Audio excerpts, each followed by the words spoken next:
welcome to the podcast. Thank you. Thank you for having me, Adam. It's a pleasure. We're diving deep into season 6, and in this episode today, we're going to explore how brand and comm leaders like you are designing marketing systems to balance personalization. I hear that over and over again. Personalization, compliance, channel complexity. Oh my goodness, in this day and age, there are options. While future-proofing their strategies with AI agents, we're definitely going to talk about AI agents. I think every episode in this season is going to talk about AI agents. And hopefully you'll share how you approach scalable customer engagement, identifying the tech limitations, and we're going to talk SOPs. What would be a most amazing SOP for an intelligent agent? But before we do, I know you went from brand to demand. You've worn a lot of hats. What's one surprising skill that served you well in your current role?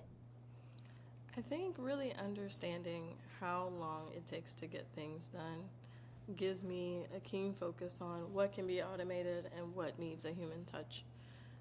As you mentioned, I've had a lot of different experiences, so I am very adept at managing expectations internally as well as among my team specifically, and I think it helps us be more agile and get more things done more efficiently.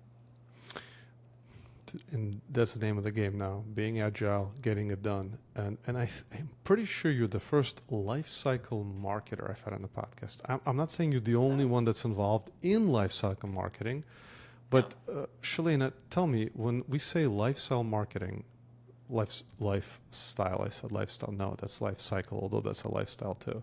Lifecycle marketing, what do you mean by it?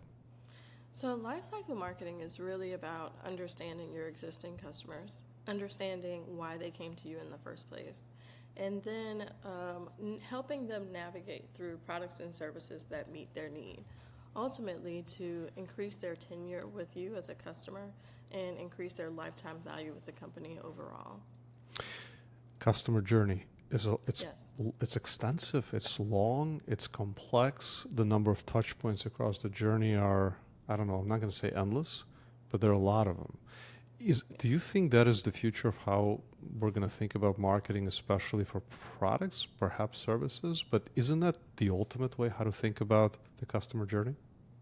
I think all marketers are already doing it, whether they call it lifecycle marketing or not. If you can think down as simple to your own wallet, how often do you get text messages or things that reward your loyalty or tell you have this many points or this many days to redeem those points? The entire process associated with that is to keep you, basically to integrate themselves into your everyday lives as much as they can and develop a routine with you so that you don't think about another brand, another purchasing moment. It becomes a habit that you go straight to that company.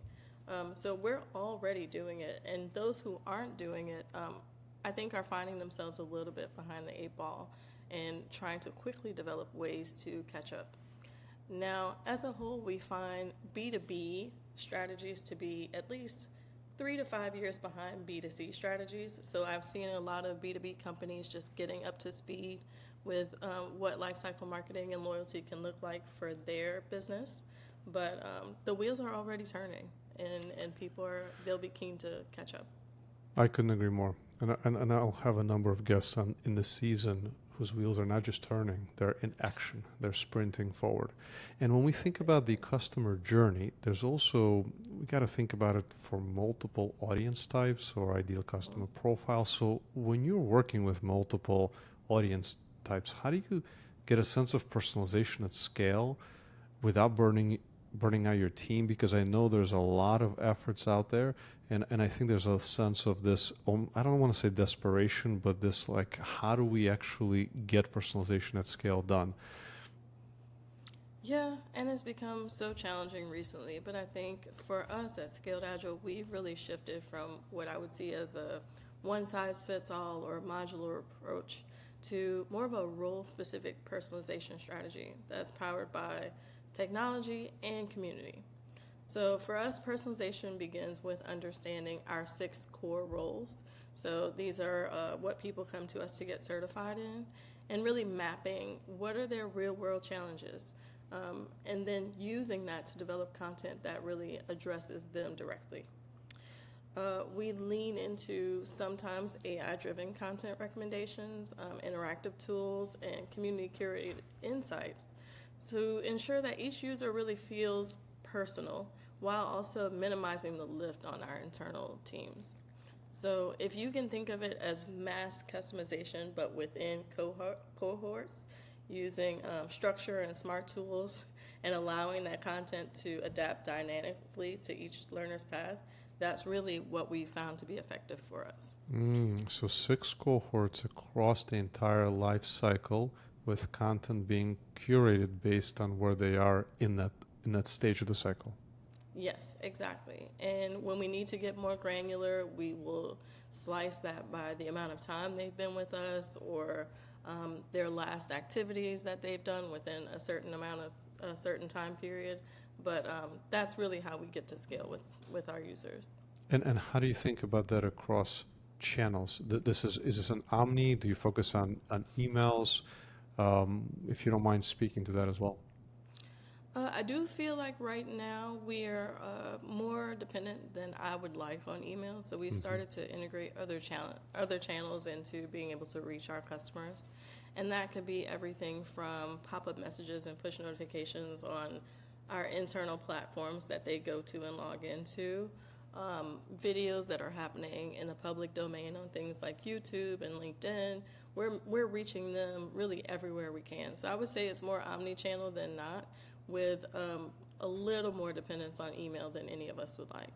And it's probably more so until they get to your platform, because once they're on your platform, you now have, of course, a lot more both data and ability in order to reach them where they are. Exactly. And I think you already spoke to this, but I'm curious, is there other friction? I mean, where do you feel today's stack is holding you back? Well, just to be completely frank, I think no matter how visionary your strategy is, there's always going to be some sort of operational drag. I think what we face more often than not is the need to deal with privacy frameworks like GDPR. We are a global company. Every country has a different version of privacy, and we have to navigate that intelligently.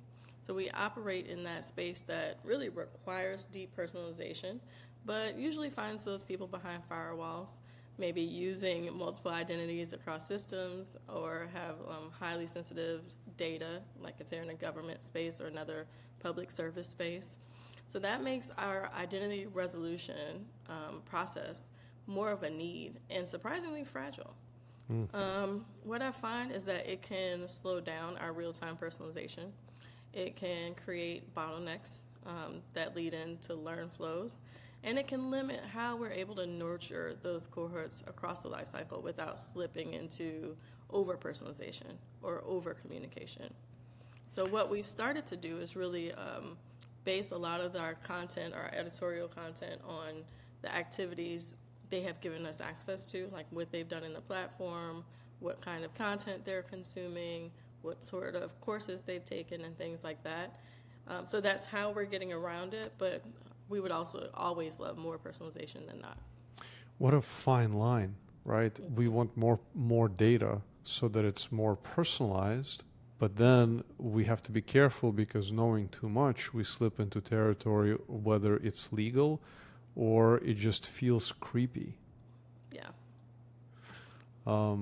But let's go back to the channels. You had earlier alluded to email being a bit over dependent on it.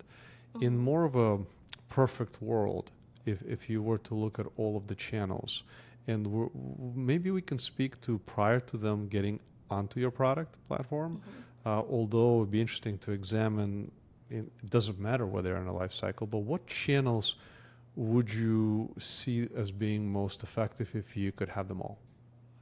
Well, I always like to fish where the fish are. So we would definitely need and have a presence in social and community channels. So whether it's something like LinkedIn or honestly even Reddit, we look at influencers in that space. We look at those people in our company who can speak to those spaces intelligently because they're already there.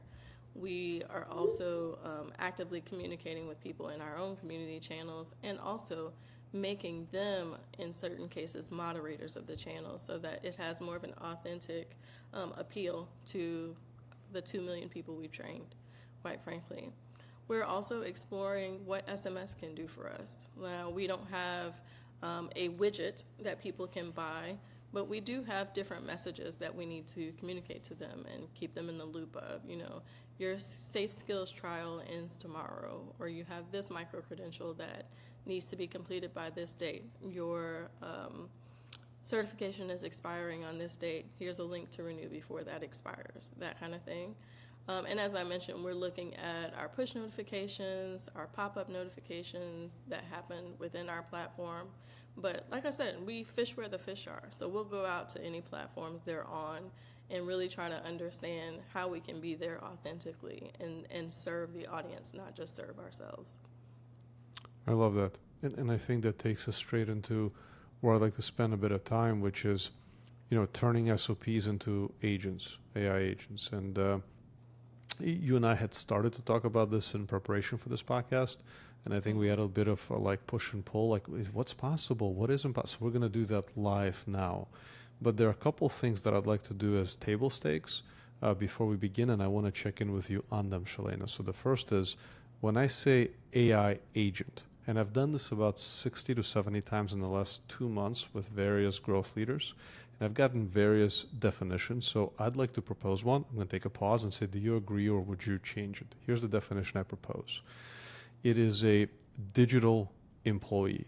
In other words, it will have access to tools and ability to reason with those tools, to follow your SOP, and I propose that we, for the near future, consider human in the loop. I don't even want to talk about the future where it isn't the case, where human in the loop is reviewing the output at certain stages. Shalanna, what do you think? Would you agree, disagree, pivot us towards something else? I agree with that, but something is holding me back, if I may be frank with you. I'd love to. The thing that holds me back is this idea that it could be a digital employee. And I'm not saying it can't. I'm just thinking in my mind through the AI tools that exist today and what I know to be their capabilities, or what I've experienced to be their capabilities. And I think though we have the elements that we could bring together and turn them into a digital employee, I don't know that we're at that level right now that I have seen or experienced. Of course, that's limited to my own experience, so that is a caveat. But I do think we have the makings of a digital employee. I don't know that we are quite there.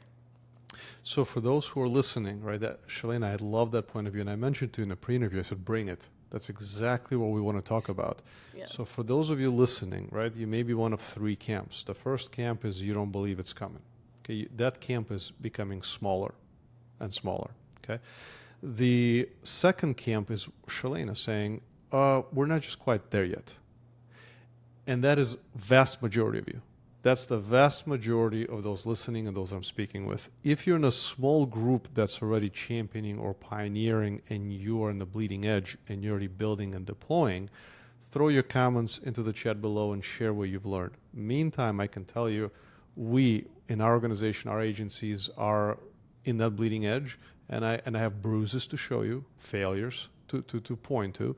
You're absolutely right, Shalanna. We're moving from a co-pilot, AI doing a task with you, toward AI agent space. And there are many videos online proclaiming how easy it is. Despite those claims, it's designed to click and entertain. It's super difficult. But I'd like us to go beyond what is feasible today and think about the future with the disclaimer that you just made, if you don't mind. I think we should. I'd love to hear more. So let's talk about an SOP, right? An SOP and standard operating procedure that in your mind would deliver a not just incremental, but a pretty significant improvement in the customer journey. And I'd love for you to, talk about what would it look like? At what stage? Is this about monitoring signals about your leads?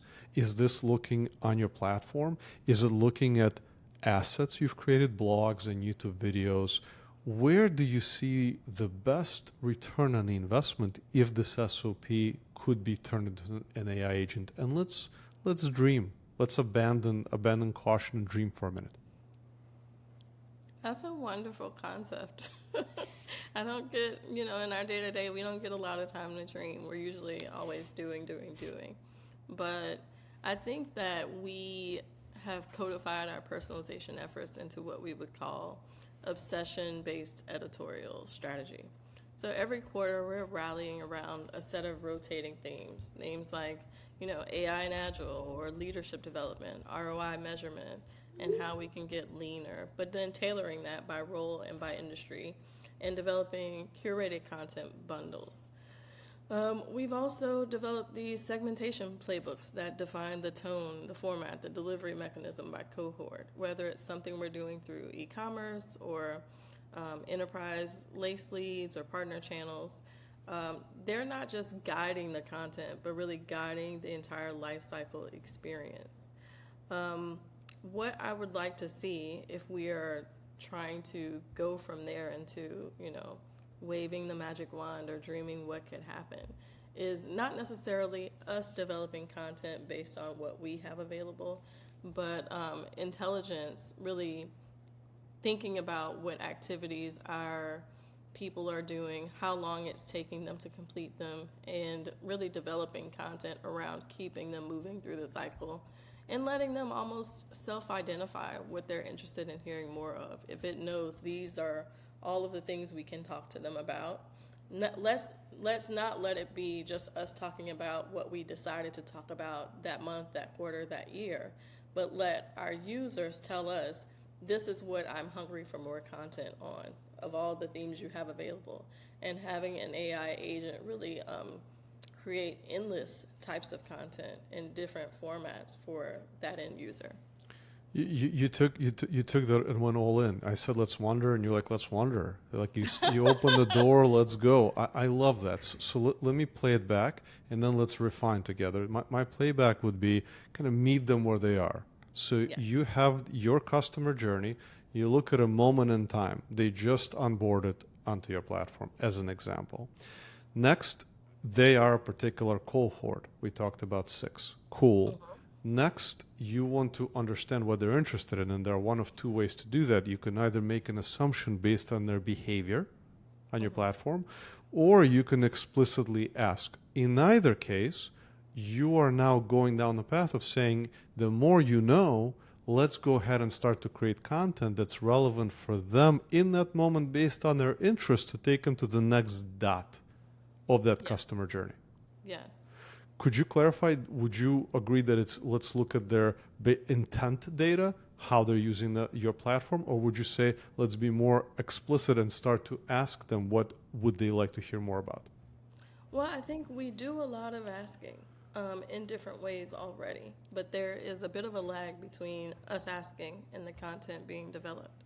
So what I'm looking is to refine that timing so that sometimes even before they ask, we have anticipated their latent need, or AI has anticipated their latent need and is providing for them what they want, quite frankly.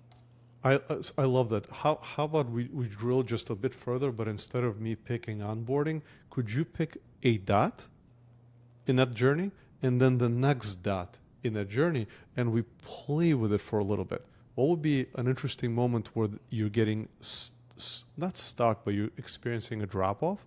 And what's the next dot that you're trying to get them to? And then you and I will talk a bit about what's possible in terms of anticipation, content creation, but also what are the channels? How do we think about where to reach them with that content fast? I know I'm putting you on the spot, but like, no let's go for it. In mind. Boom, we're ready. Let's roll. So right now, we have, like I mentioned, we have more than 2 million people who've been trained around the world. And the way they get trained is either by going online or having a safe trainer come into their company and teach a safe class. But that's not where the learning stops. In order to have their learning validated and them to receive a certification, they have to take a certification exam. And we do see quite a bit of drop off between people just coming and taking the class and feeling like, okay, I know everything I need to know about the SAFe framework and I'm going to go back and deploy it into my company. But then they don't have that validation piece. So they're not recognized within the within the market as being a SAFe professional who, here clearly has this credential, has fulfilled all the requirements necessary to be validated. So I think going from dot to dot for us would be content that gets them from A to B.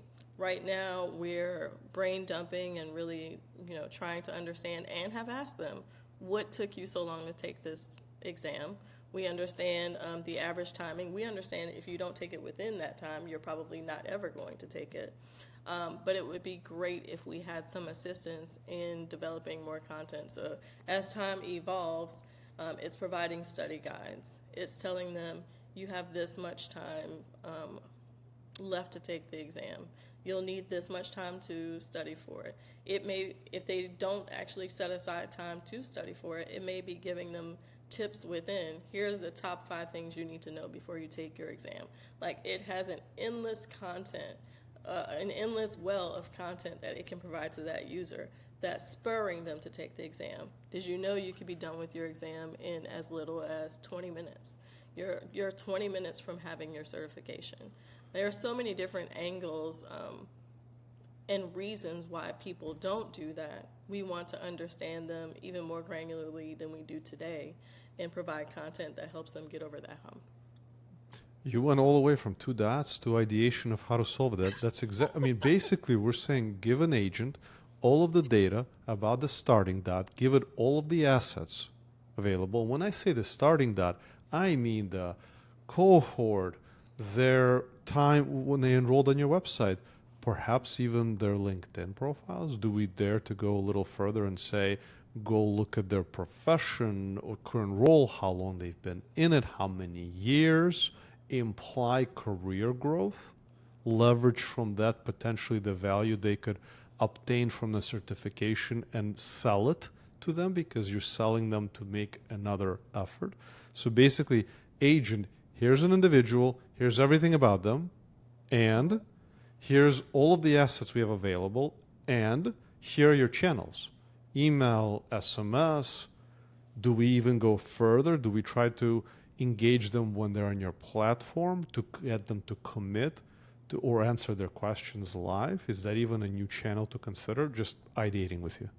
I say it is. But as we look at our operating today, that's the congruence of some data that I think we don't even have APIs for. It doesn't exist to us or exists in silos. So having an AI agent be able to pull all those things together to inform the strategy, I think, is the dream. Yes, and for those who are listening, if you are currently developing anything like this, go ahead and jump in the comments below, right? And you can share. For the team Mably, as you're listening to this, I know a lot of your minds are blown, saying we think we're here. This is already possible. So it's just fascinating to hear the challenge dot to dot and to think about what's possible between them. Let's go a little bit further to the left or your right. I don't know which way to point, but the journey a little before this moment, is there another dot to dot that you can say, here's the next place where things are getting challenged as you think about the entire life cycle?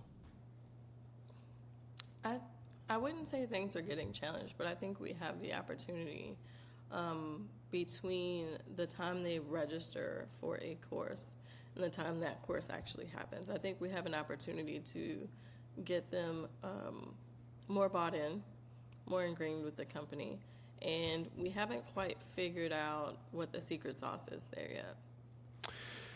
It's really interesting to think about AI agents in that SOP. So essentially, they've registered, right? Mm-hmm. You have their email address, and they haven't. There's a course they're scheduled to take. Yes. On their time. Yes. And they're not starting it. Yes. Sometimes that is the case. They're not starting it. Other times, it's something that is proctored or not proctored, but instructor-led. And it's on the instructor's schedule. But it can happen either way.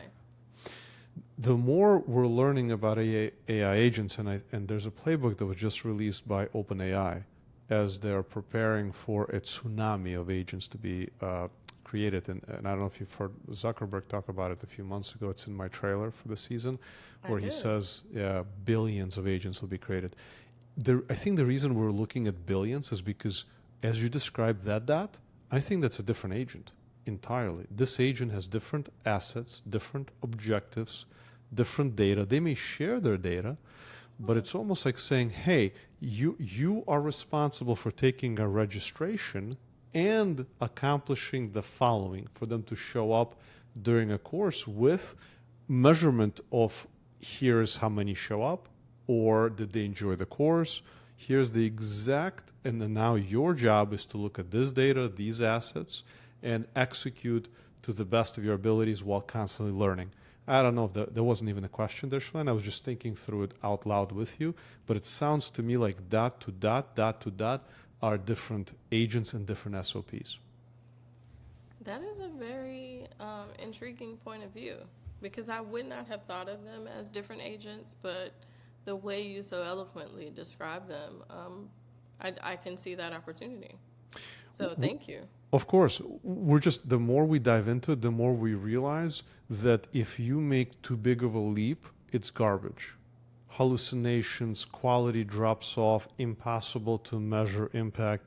So the goal in thinking about SOPs to agents is to constrain the SOPs, constrain that handoff, have the human in the loop, and then being able to truly evaluate a very tight little window so that it gets better and better over time. I think the problem many people are facing is they're just like, hey, solve this for me. And it's too big. It's too big and the quality drops off. Any other SOPs that you can, this has been awesome so far, and I'm looking at time fly. I think I could do this all day. I'm like, Shalanna, let's do another one. I would like to, but at some point my brain will check out, and I will forget that 2 + 2 is 4. I know that feeling. Yes. So what I do want to wrap this up with is, what advice would you give to brand or comms leaders that are trying to future-proof their strategies, and it's through automation, yet not losing the human touch, because this is not a replacement game. This is about elevating the humans to be creative, to spend more time on strategy as opposed to in the grunt work? I think my personal mantra and what I tell my team is that automation does not replace your humanity. It should scale it. So the goal is never to sound more robotic faster. It's to make your best human moments repeatable, responsive, and relevant across more touch points. So let's think about the human before you automate it. So if our brand voice isn't clear or empathetic or useful when a human writes it, AI will not make it more human. It'll amplify whatever confusion exists. So let's document, our tone models, our role-based intents, our emotional drivers before layering on any type of automation. Your automation should feel like an extension of your best communicator, not a chatbot. I love that. The second thing I would say is really think in moments, not just messages. So future-proofing for us isn't just about automating outbound emails. It's about designing those really meaningful moments across the customer's journey. And then, like I said, using automation to anticipate what the need will be, reduce friction, and really guide behavior, not just to blast content.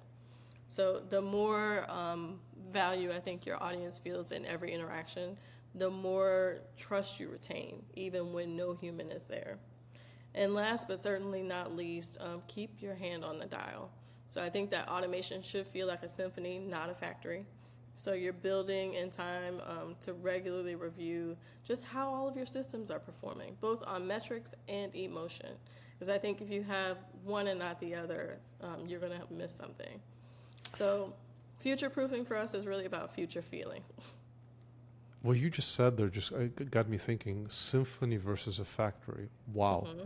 Actually, my dad was a conductor, And there is an element of both mechanics, but there's also an element of creativity, emotion. It's a connection between, a process and creativity versus a factory is all about, checking the boxes. At least Yeah. my understanding of when you say factory. Did I understand that analogy? Absolutely.